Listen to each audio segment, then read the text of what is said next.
Alright, Phil, we're about to record, so whatever you're doing, quiet down, put your headphones in. Phil, do you notice every time we try to film, Phil's playing some type of deep house, like, like, tone it down. He doesn't even need to come today. Why is he here? He's like, oh, I get paid out.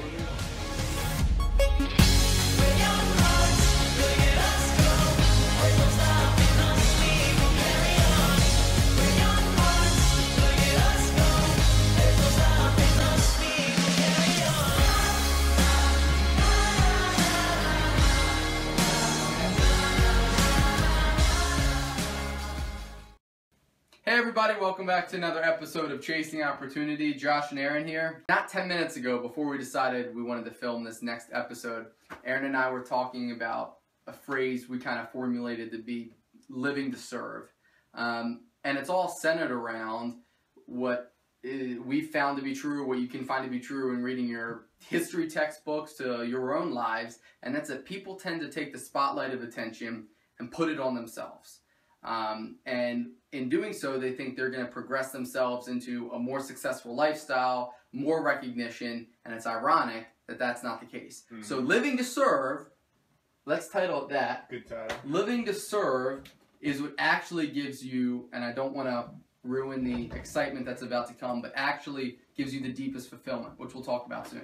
Right. Okay. And like you said, the history textbooks, your own lives, like, I mean, you look back in history and it's full of people who are living to serve. Right, on the opposite spectrum, you're right. Like, there's the people you remember. The people you remember, the successful and ones, have had positive impacts. Exactly. Are the ones that take the spotlight from themselves, shift it to somebody else. Yeah, and ironically, they end up being the ones who are in the spotlight, per se. Even though that's so we'll talk more about it. It's kind of a cool thing to happen. Okay, so we're going to talk about the why, and then we're going to talk about the how. You can... Driving markers, flipping over cars, and okay, why? So how you can take these principles practically into your own life and implement them and find success with it. Want to start with why? Yeah, start with why. Okay, why live to serve? Why be about something bigger than yourself? Well, first off, I would say this. Any field you want to go into, any career you're interested in, whatever you want to do with your lifestyle, it's gonna involve people. It's all about people. In fact, write it down. It's all about people. So whether you want to, like, if you know me and Josh, well, we both want to be successful businessmen, I'd say. Like, we're both interested in the business industry. And that's all about people. Whether you want to be an architect, an artist, a musician, whatever, it's gonna involve people. Even if you're an introvert who's crunching numbers all day, you have people to report to. You have people to engage with. People make decisions. You develop relationships with them. That's how the world is run, essentially. Mm-hmm. And so since it's all about people, you living to serve, you living for other people, being others focused is how to grow your business, how to grow as a person, how to develop your own skills, whether you're an entrepreneur, businessman, artist, singer, it doesn't matter. Being able to serve other people, being able to impact other people is going to be a part of your life if you're looking for a successful career in whatever. Right. So because people aren't everything, it's all about people. Right. Why? There's one under why. Something else under why, which I alluded to in the beginning, is when you, like Aaron said, because the world's all about people, that's what this world is constructed of, people. When you live to serve others, it actually gives you a deeper fulfillment than I think you've experienced otherwise. Meaning it's not physical, it's not mental, it almost isn't even emotional. It's this spiritual fulfillment that you achieve when you genuinely live to serve others. And what I mean by genuinely, I think it's an important note to talk on. We're not alluding to, live to serve others just so you can have all the attention in the spotlight. Because if that's the case, you're missing this entire point. Yeah. You want to live to serve other people, and that's how you get your deepest fulfillment. Right. Because that's how... Right, keep going. That's how... I know, it's a big point. Because that's how this world's constructed. That's how you find your deepest fulfillment. When people say, what's my purpose in life? You'll find a satisfaction in serving others far greater than you could ever find in pleasing yourself. Right, and an often byproduct or just effect of you doing that is your own personal success. Right. Because that's not why, but that is no. It's just when you're focused on other people, oftentimes those are often very successful people. Mm-hmm. Awesome. How? Yeah. You wanna? Yeah, you had a good story. Yeah, I'd actually like to share a personal story. Yeah. So, how do you live to serve others? This is something I actually came to the realization to maybe not even a year ago. The supervisor I worked for, originally, before I came to this kind of realization, I was always trying to get in the spotlight. I was always trying to show other people that, oh, Josh did this work, and oh, why is this so good? Oh, it's because Josh did it, and always trying to get people's attention that way and the quality of my work and make sure people know this was Josh. And it actually wasn't working out for me very well at all. It was not very beneficial. And so I came to this realization of it's all about people. And I wasn't having a deep fulfillment. I needed to live to serve. And once I did that, once I changed the spotlight on me to my supervisor, my boss, it was actually crazy that when I started trying to make him look good, when I tried to start educating him so he was more intelligent to other people, when I started doing presentations better so he can look better, it's incredible that I actually got more recognition.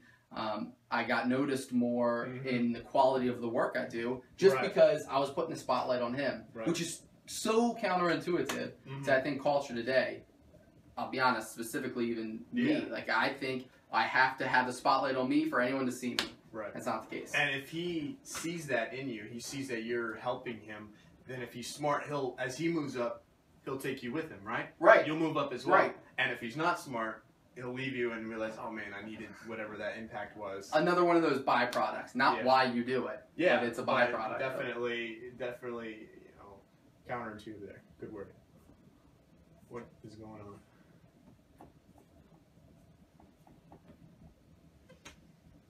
So that's you. That's others. You're happier. I got it. Yeah. I think. I didn't know if they needed an illustration. Okay.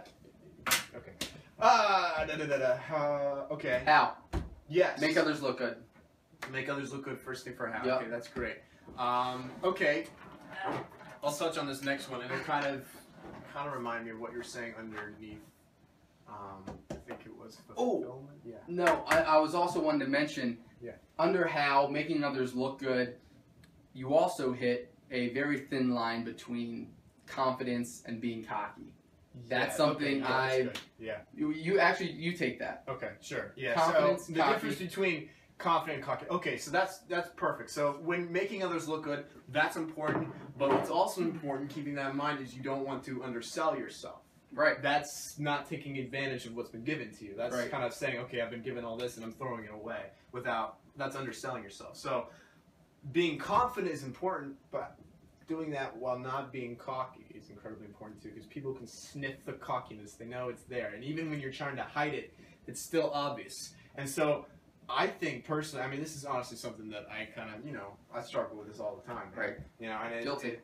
And if you can find that line where you're confident without being cocky, that's golden right there, because people want to follow that. People are influenced by that. They're inspired by that.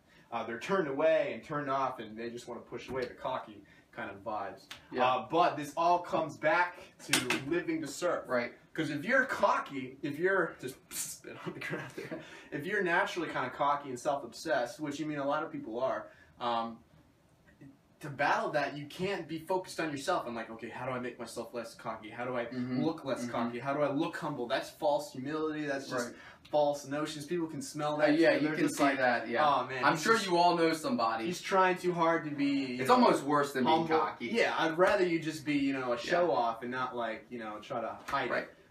But so how do you get over that? Go back to the root of it. It's not about you. So it's about people. Live to serve. So as soon as you take, like you said, the spotlight off of yourself and like, oh, how do I make myself better? How do I make myself not cocky? Because that's even worse. And just be like, okay, how about I just forget about myself and what people think about me and my own personal gratification and success and whatnot, and I focus on other people and how I Yes. can make them better, how I can make others look good and make an impact, Mm-hmm.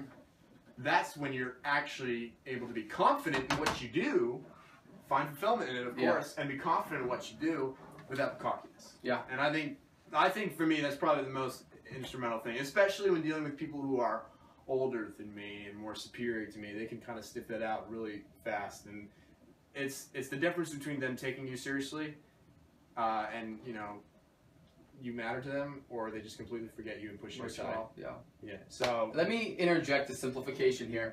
hit it. You cannot fully live to serve and be cocky, but you can effectively live to serve and be confident. Oh, absolutely. You need to be confident. Otherwise, Yeah. you're underselling yourself. Yep. And if Exactly. this is your purpose and you believe that, Wow, that was a passion. That was assertive. All right. If you live to serve and that's what your purpose is, man, you'll find confidence. That was confident of you, Aaron. Thank you. Okay, I'm good. let's I'm out of coffee. Phil, out of wrap coffee. this up. Living to serve.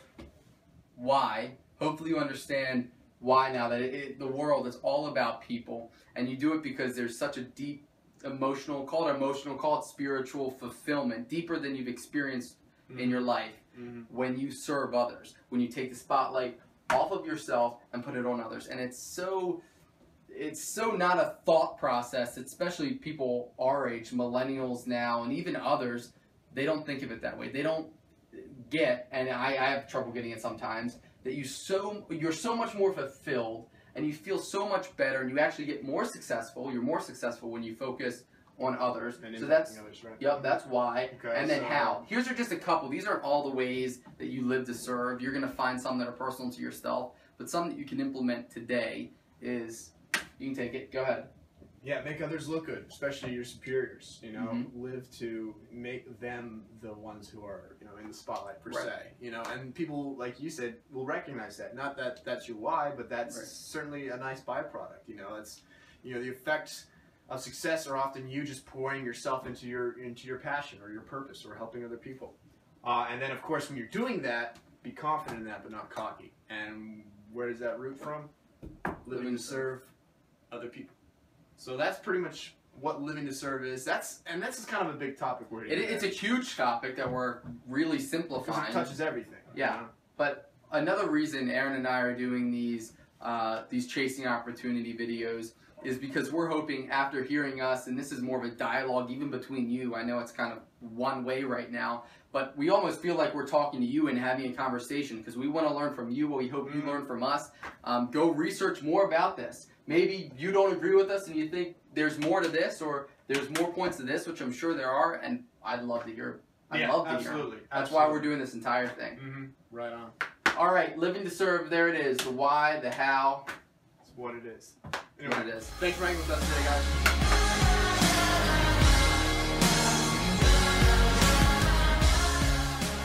Phil brewed coffee, and it is like, Phil!